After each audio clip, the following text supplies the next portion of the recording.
te bénissons. Alléluia. Chers téléspectateurs de Canal 10, nous vous disons bonjour ce matin. Tous les internautes qui suivent le programme dans le cadre de l'émission Christ pour tous, bonjour.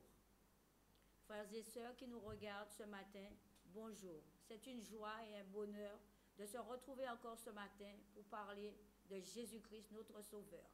Un moment agréable avec la parole de Dieu. Nous vous disons merci pour toutes choses et nous vous parlerons aujourd'hui de la délivrance avec le pasteur Français. Avant de laisser la place, le pasteur Français, nous nous inclinons nos têtes pour pouvoir prier ensemble. Cher Saint-Esprit, nous te bénissons, nous te rendons grâce, nous te disons merci parce que ce matin tu es avec nous, ce matin tu es là. Nous te bénissons pour toutes les personnes qui nous écoutent, qui nous regardent ce matin, que leur cœur soit touché, Seigneur mon Dieu, par ta parole, Seigneur, qui est la vérité, Seigneur mon Dieu. Ce matin, tu vas encore nous éclairer encore ce matin, Seigneur, à travers la délivrance, à travers ta servante, Seigneur mon Dieu, mon roi, ce matin. Nous te disons merci pour toutes choses que tu feras, Seigneur mon Dieu. Dans le nom de Jésus-Christ, Père, nous t'avons prié. Amen. Nous allons passer la bande-annonce maintenant. Alléluia.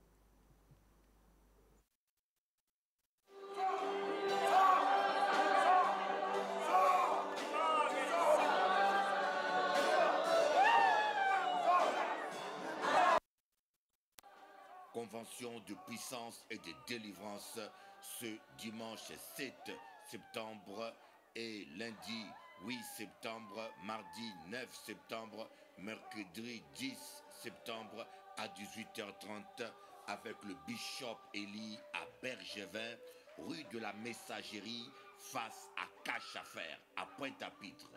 Rue de la Messagerie face à Cache-à-Fer. Venez vivre votre délivrance. L'évangile, ce n'est pas des discours, c'est une démonstration de puissance. C'est une démonstration de puissance. Jésus-Christ n'a pas changé, il est le même. Bon Dieu veut délivrer les autres. Venez écouter parole à bon Dieu. Venez, et tout cela c'est gratuit. Gratuit avec Jésus à nous.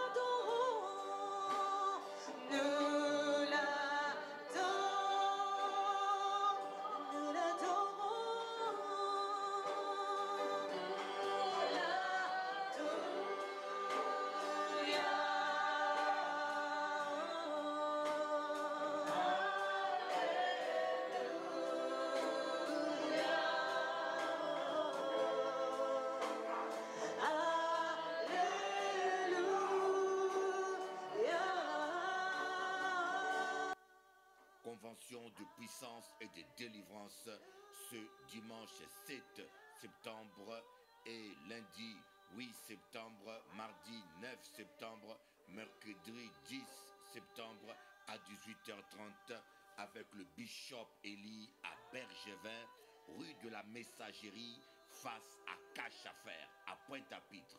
Rue de la Messagerie face à Cache-à-Fer. Venez vivre votre délivrance. L'évangile, ce n'est pas des discours, c'est une démonstration de puissance. C'est une démonstration de puissance. Jésus-Christ n'a pas changé, il est le même. Bon Dieu veut délivrer les autres. Venez écouter parole à bon Dieu. Venez, et tout cela c'est gratuit. Gratuit avec Jésus à nous. Pasteur Français, maintenant tu as la parole. Que le Seigneur te bénisse et te fasse du bien. Merci. Alléluia. Bonjour à vous tous. Ce matin, nous allons, comme notre sœur Brigitte, ma sœur, vous l'a dit, le thème du message, c'est la délivrance.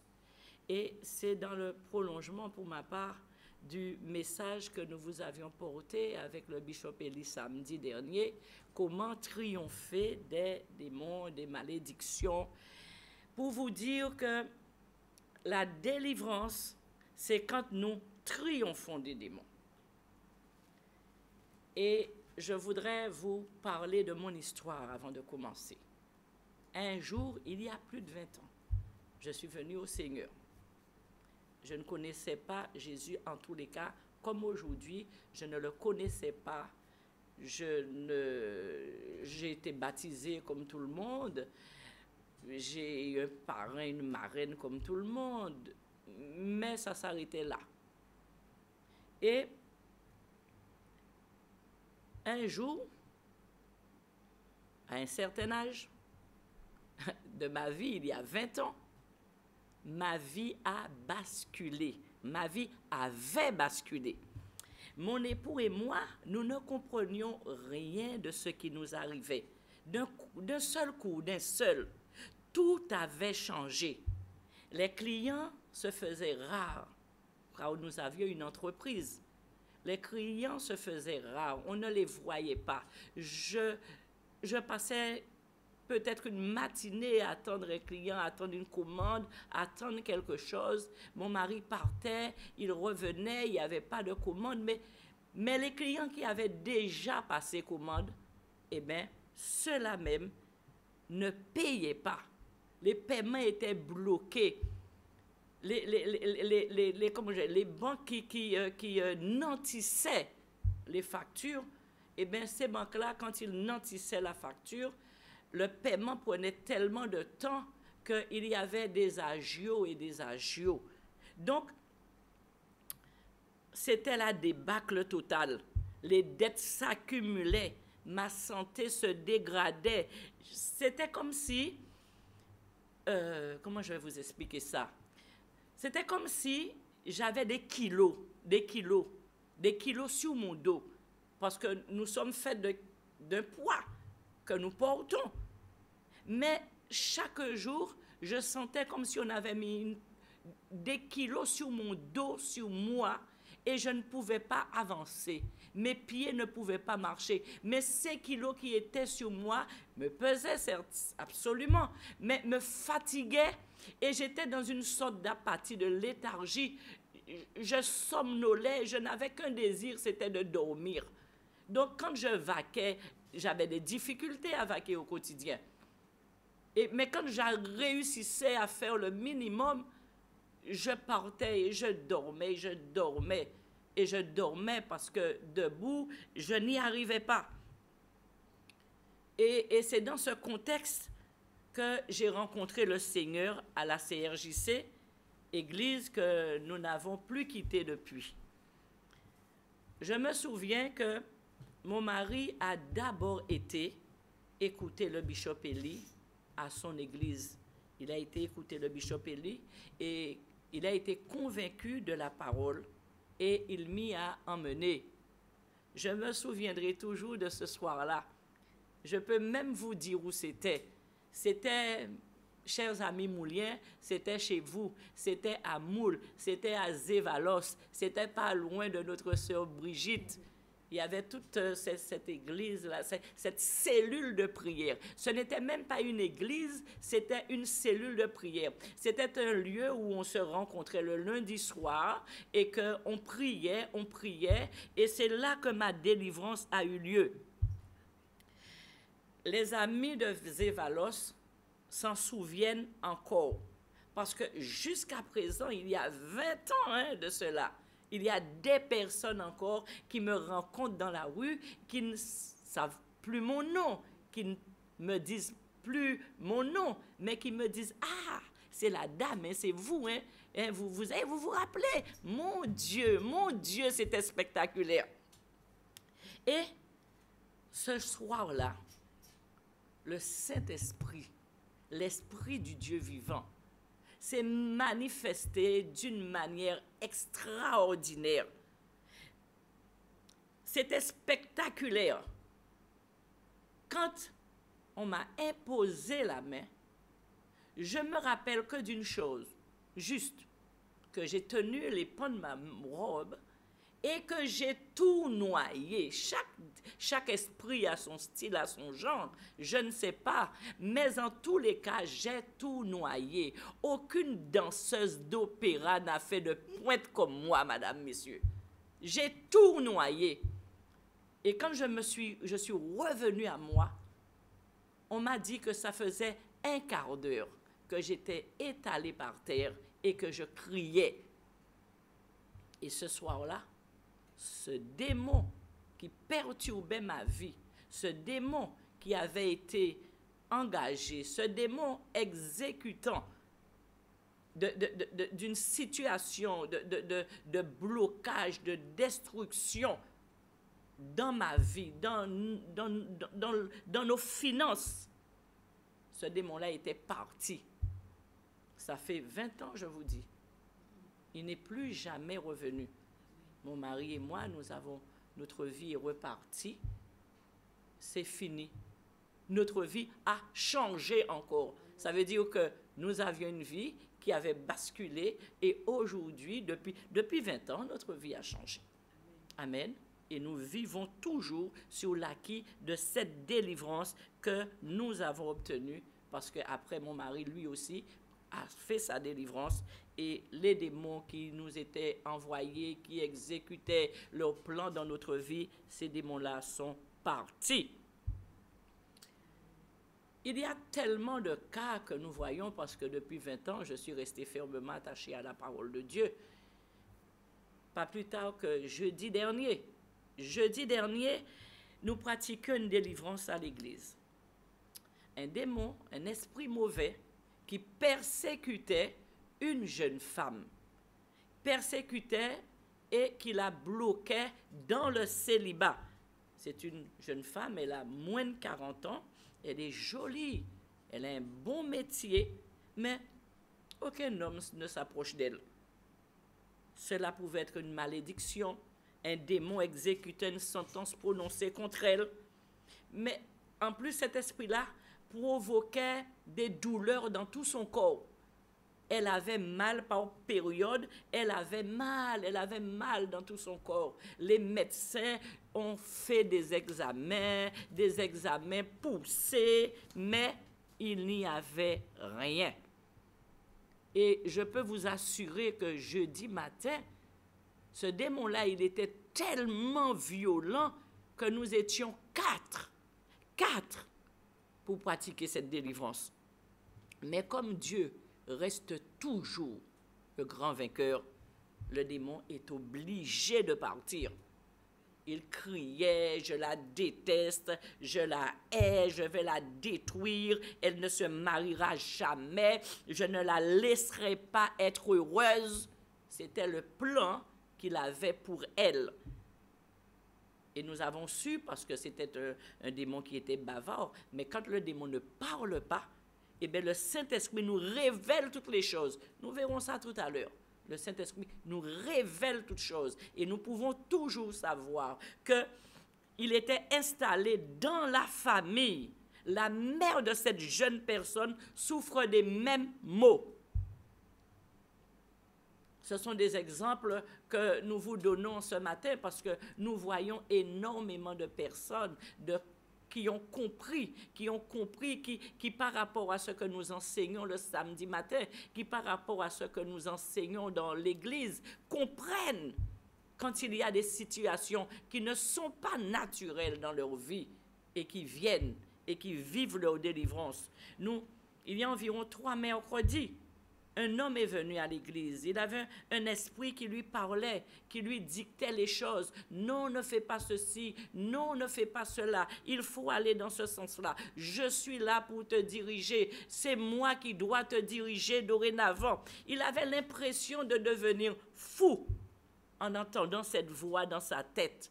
Il commençait à avoir des troubles de la mémoire parce que lui, cet esprit méchant, il est venu pour le déstabiliser. Il est là pour l'empêcher qu'il réfléchisse de lui-même. Mais il va lui lancer des réflexions, lui lancer des idées, lui lancer des paroles dans sa tête. Et quand ce n'est pas naturel, eh bien, ça explose la tête. Et lui, il se sentait dans cet état-là. Sa tête explosait. Il commençait à ne plus vouloir sortir de sa maison. Il était dans une forme d'apathie. Pour le faire sortir ce soir-là, il a fallu batailler ferme. Ses frères ont bataillé ferme pour le faire sortir de la maison. Et ce démon-là, en finalité, son but, c'est de pousser cet homme à accomplir des actes que lui, il a besoin. Ou à se suicider, ou à porter atteinte à la vie de quelqu'un. Et aujourd'hui, il va beaucoup mieux. Ce sont des situations qui se produisent, ce sont des exemples que je vous donne, que nous rencontrons chaque jour, tout le temps, en tant qu'enfant de Dieu, en tant que pasteur attaché à la délivrance, en tant que pasteur qui prêche, qui enseigne, eh bien les gens viennent. Et quand ils vous racontent leur misère, ils vous racontent leur souffrance, ils vous racontent leur état. Et le but, c'est de les délivrer. Alléluia. Donc, pendant son séjour terrestre, Jésus lui-même a délivré beaucoup de personnes qui étaient possédées et donna à ses disciples le pouvoir de chasser les démons. Nous allons faire une pause annonce. Et après, nous parlerons des obstacles à la délivrance. Convention de puissance et de délivrance ce dimanche 7 septembre et lundi 8 septembre, mardi 9 septembre, mercredi 10 septembre à 18h30 avec le Bishop Élie à Bergevin, rue de la Messagerie, face à Cache-à-Faire, à Pointe-à-Pitre. Rue de la Messagerie, face à Cache-à-Faire. Venez vivre votre délivrance. L'évangile, ce n'est pas des discours, c'est une démonstration de puissance. C'est une démonstration de puissance. Jésus-Christ n'a pas changé. Il est le même. Bon Dieu veut délivrer les autres. Venez écouter parole à bon Dieu. Venez. Et tout cela, c'est gratuit. Gratuit avec Jésus à nous.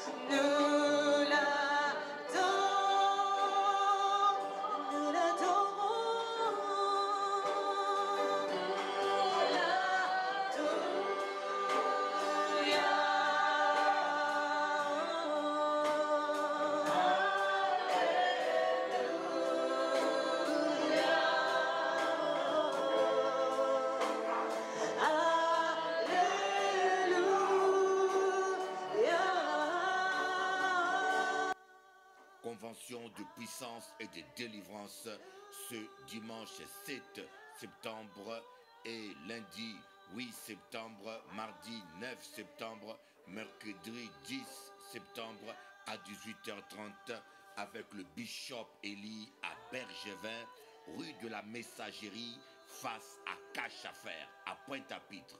Rue de la Messagerie, face à Cache-à-Faire. Venez vivre votre délivrance. L'évangile, ce n'est pas des discours, c'est une démonstration de puissance. C'est une démonstration de puissance. Jésus-Christ n'a pas changé. Il est le même. Bon Dieu veut délivrer les autres.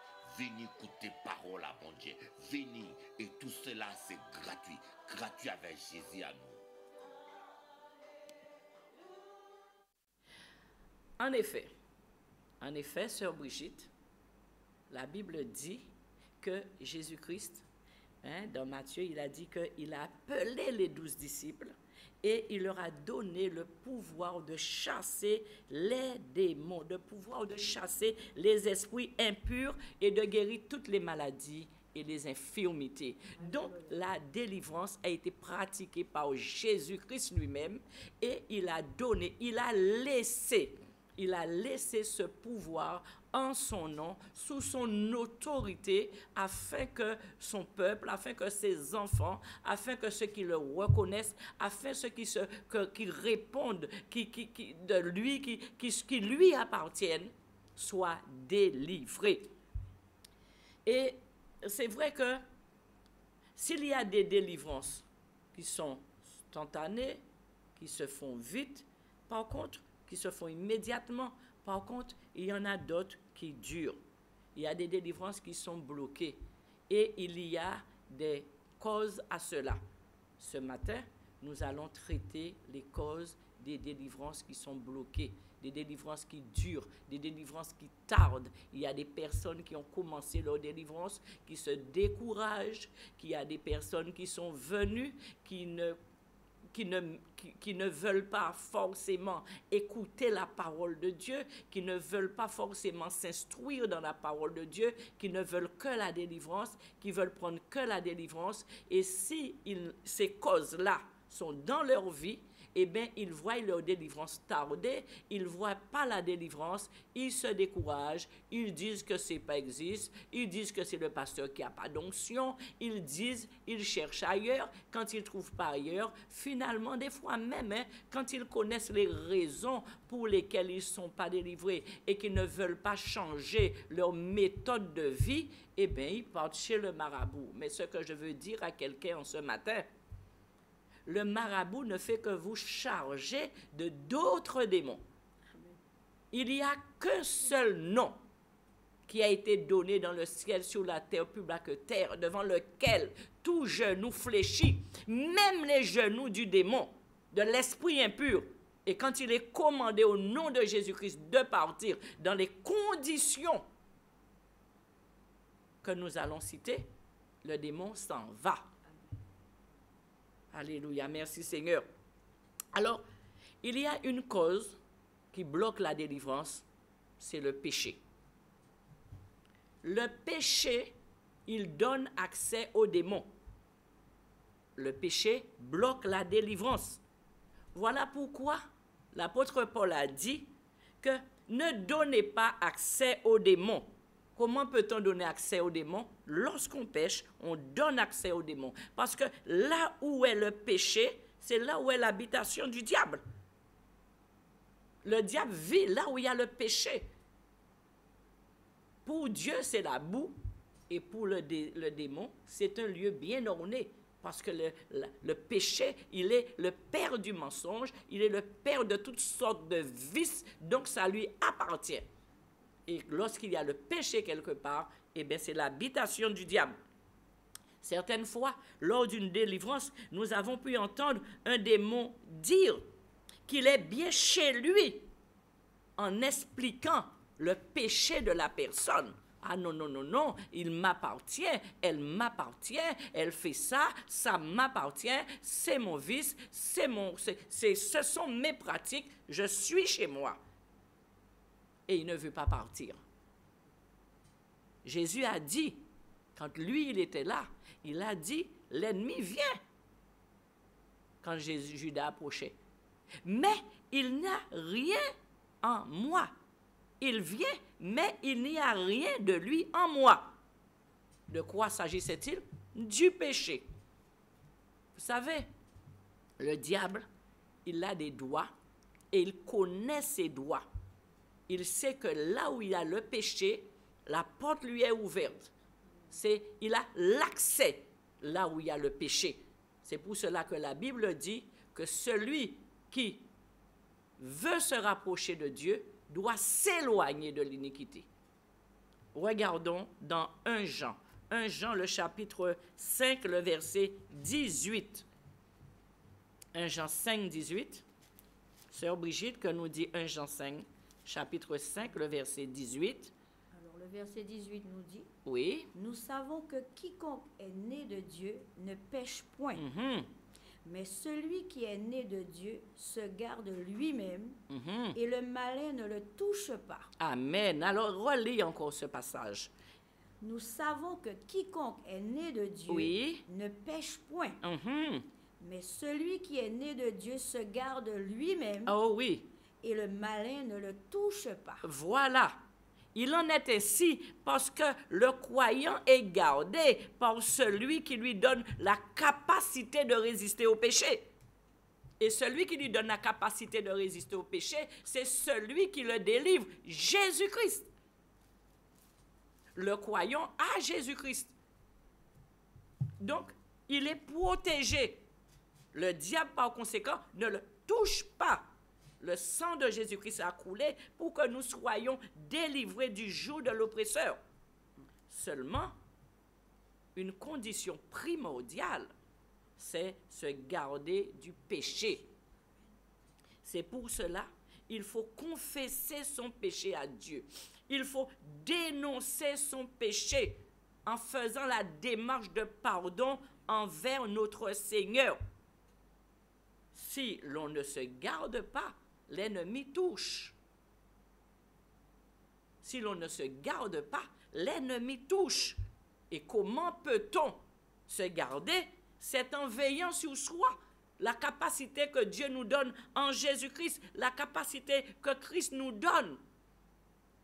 En demandant pardon à Dieu pour les péchés que nous avons commis et en prenant la ferme résolution de ne pas recommencer. C'est ça, c'est l'acceptation de Christ dans notre vie. Lorsque nous venons à Jésus-Christ, c'est cette démarche-là que nous faisons. Et lorsque nous avons connu Jésus, lorsque nous avons fait cette démarche, comme moi, comme la sœur Brigitte, depuis le jour où nous avons fait cette démarche-là, eh bien, nous nous gardons. Alléluia, nous nous gardons. Il dit que, mais celui qui est né de Dieu se garde lui-même. Nous nous gardons parce que l'Esprit de Dieu en nous, nous conduit, nous révèle, nous dirige et nous donne la capacité de résister au péché. Alors je ne peux pas vous dire que ne pêche pas, parce que celui qui dit qu'il ne pêche pas, il fait Dieu menteur. Mais il y a quelque chose, c'est la confession.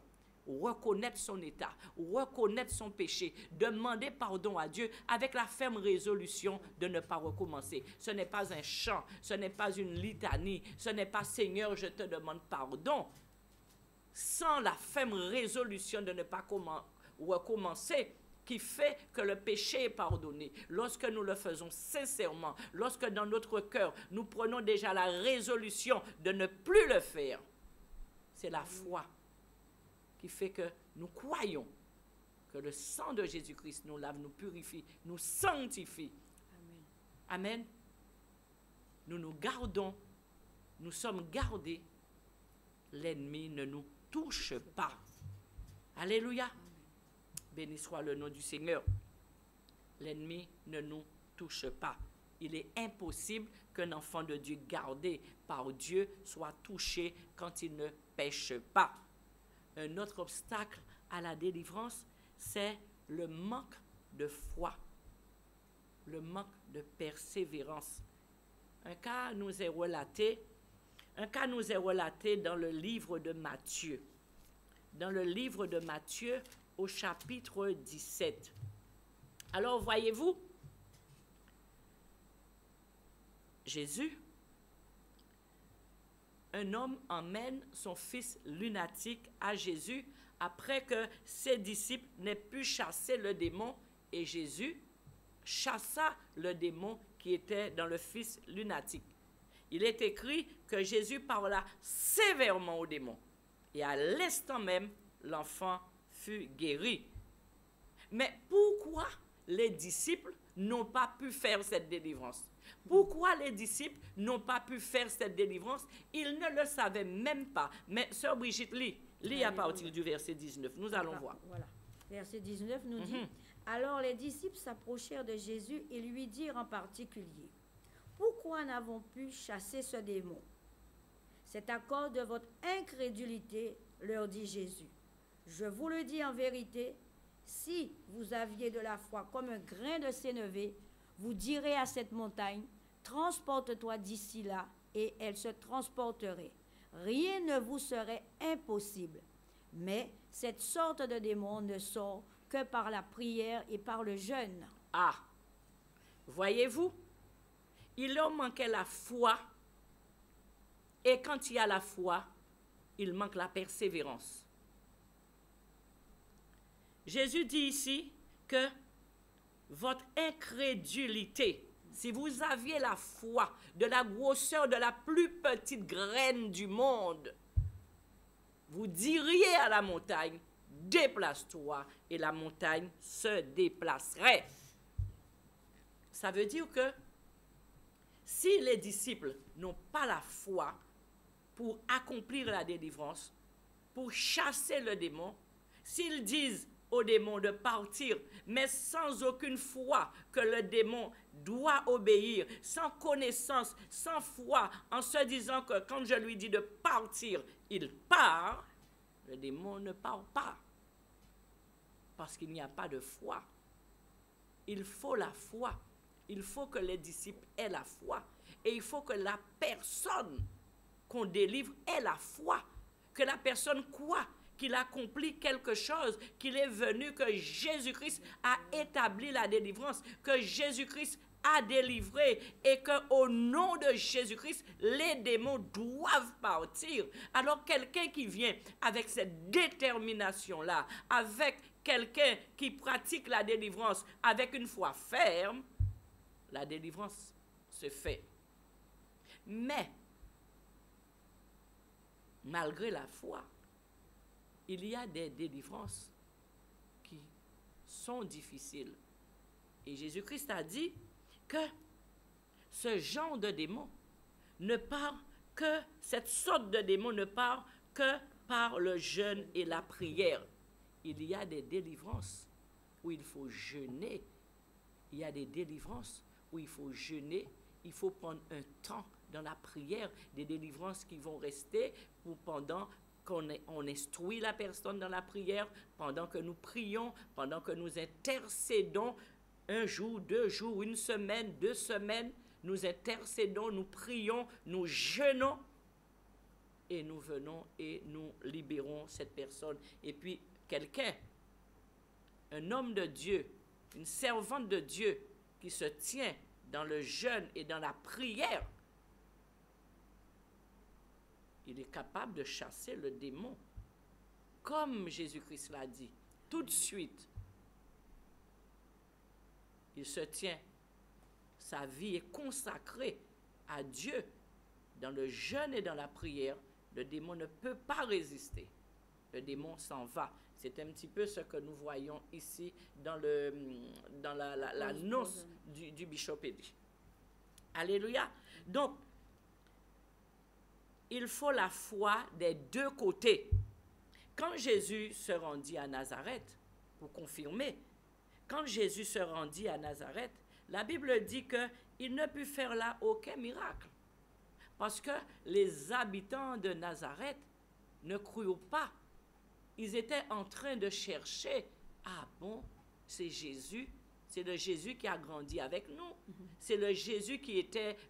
Mais c'est pas Joseph, là, son papa, le charpentier.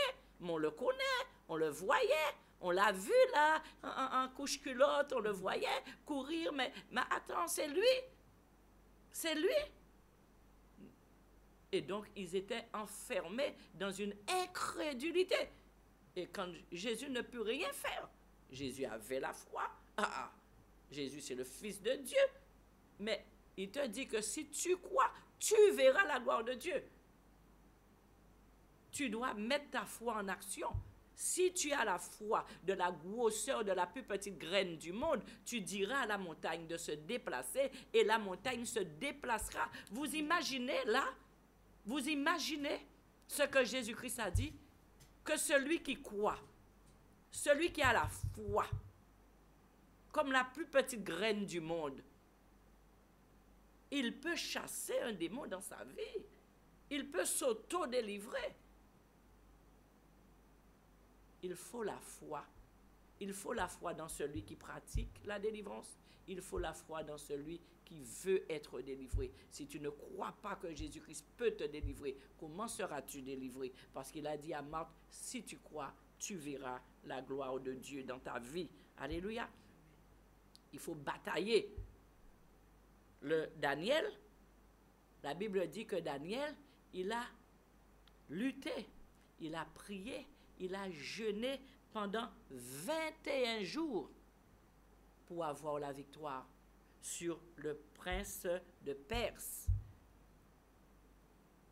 La Bible dit que 3 jours après, Dieu lui avait déjà accordé la grâce. Mais il y avait un combat dans les lieux spirituels, un combat que nous ne voyons pas, un combat contre les forces des ténèbres qui ne veulent pas que la victoire, qui ne veulent pas que la délivrance, qui ne veulent pas que la situation change pour toi. Et si tu ne persévères pas, si tu n'as pas la foi, si tu es défaitiste, si tu ne crois pas, si tu es dans le doute, est-ce que ça va marcher? Est-ce que je serai délivré? Est-ce que ma situation reviendra? Est-ce que ce que je vis aujourd'hui, ça changera? Mais avant, tu vivais autre chose. Donc, il faut croire. Il faut croire que le Dieu Tout-Puissant n'est pas un Dieu incapable, n'est pas un Dieu impuissant. Il faut t'appuyer sur la parole de Dieu, faire confiance à Dieu, mettre ta foi en action, persévérer dans la prière, dans le jeûne, parce que Dieu a prévu que tu sois délivré. Le démon n'a pas le droit, il le sait. Il le sait. Je dis, quand je priais avec cette jeune sœur, j'ai dit au démon, écoute-moi, tu sais que tu as été vaincu. Tu sais qu'à la croix de Golgotha, Christ t'a vaincu. Il t'a dépouillé. Il a brisé toute ta domination. Il t'a humilié. Tu n'as plus de pouvoir sur le peuple de Dieu. Et il m'a dit, mais je sais ça, arrête de le répéter. Et je lui ai dit, donc tu parles. Dans le nom de Jésus-Christ. Alléluia. Alléluia. Foi, persévérance. Parce que le doute bloque une délivrance. Parce que le péché bloque. Parce que le manque de foi bloque. Parce que la persévérance t'empêche d'arriver au bout de ta délivrance. Ce n'est pas la délivrance qui ne peut pas se faire. Ce sont les conditions qui ne sont pas réunies pour la délivrance. Nous allons faire une pause annonce et nous reviendrons. Convention de puissance et de délivrance ce dimanche 7 septembre et lundi 8 septembre, mardi 9 septembre, mercredi 10 septembre à 18h30 avec le bishop Élie à Bergevin, rue de la Messagerie face à Cache-à-Faire à Pointe-à-Pitre. Rue de la Messagerie face à Cache-à-Faire. Venez vivre votre délivrance. L'évangile, ce n'est pas des discours, c'est une démonstration de puissance. C'est une démonstration de puissance. Jésus-Christ n'a pas changé, il est le même. Bon Dieu veut délivrer les autres. Venez écouter parole à bon Dieu. Venez, et tout cela c'est gratuit. Gratuit avec Jésus à nous.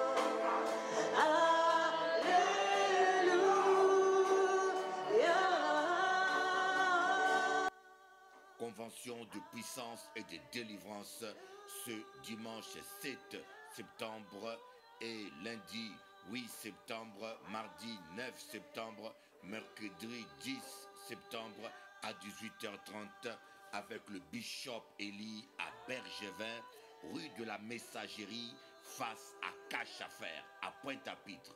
Rue de la Messagerie face à Cache-à-Faire. Venez vivre votre délivrance. L'évangile, ce n'est pas des discours, c'est une démonstration de puissance. C'est une démonstration de puissance. Jésus-Christ n'a pas changé, il est le même. Bon Dieu veut délivrer les autres. Venez écouter parole à bon Dieu. Venez, et tout cela c'est gratuit. Gratuit avec Jésus à nous. Indispensable. Alléluia. Voici. Donc, nous disons qu'il y a encore un obstacle à la délivrance, c'est le manque de pardon. Le manque de pardon. La Bible dit que le pardon est indispensable dans la vie d'un enfant de Dieu. Vivre le pardon. D'ailleurs, lorsque nous venons à Jésus-Christ, nous devons lui demander pardon pour notre passé. Nous devons lui demander pardon pour nos péchés. Parce que nous ne connaissions pas Dieu. Mais quand nous l'avons rencontré, nous sommes conscients que nous avons accompli plein d'actes que Dieu a en horreur. Nous sommes descendants d'Adam et Ève qui ont péché. Et par notre filiation, nous sommes pécheurs.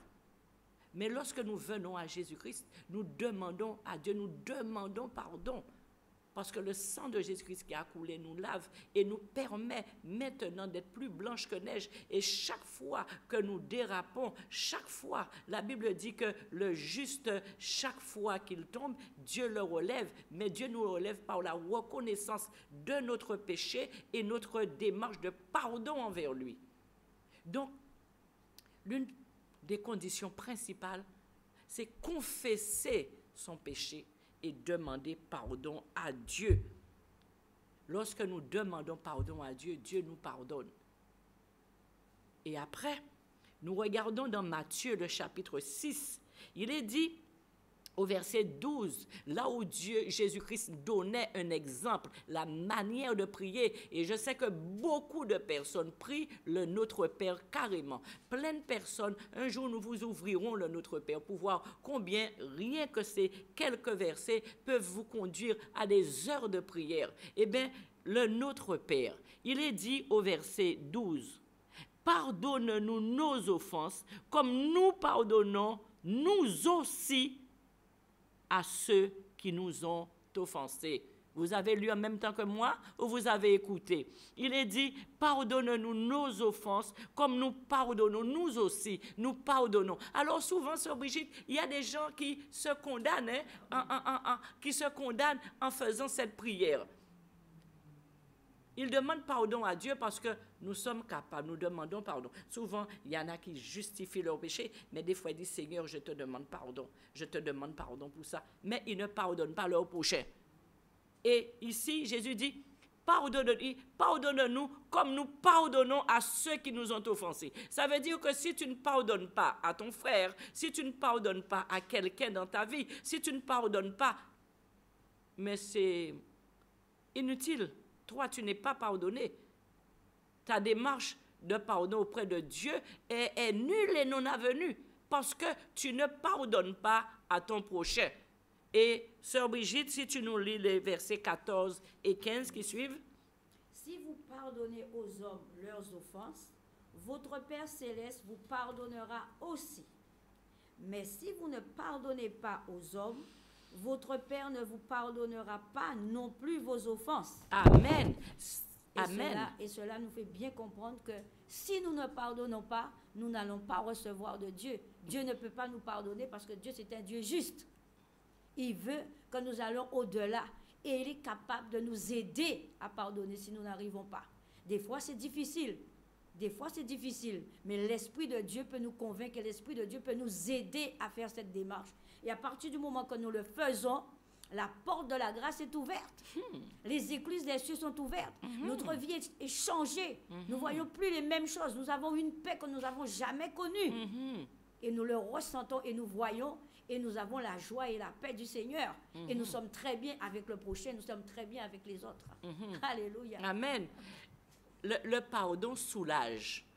Écoutez, quelqu'un qui souffre d'une situation, faites l'expérience et dites-moi là maintenant comment vous êtes aigri, comment vous êtes énervé, comment vous êtes furieux parce que quelqu'un vous a fait quelque chose, comment vous êtes triste, comment vous êtes aplati, comment vous êtes désespéré, comment vous êtes blessé dans votre cœur parce que quelqu'un vous a fait quelque chose et que vous retenez cette situation-là. Ça peut être la colère, la rage, la haine, le désir de vengeance, comme ça peut être une forme de souffrance en soi.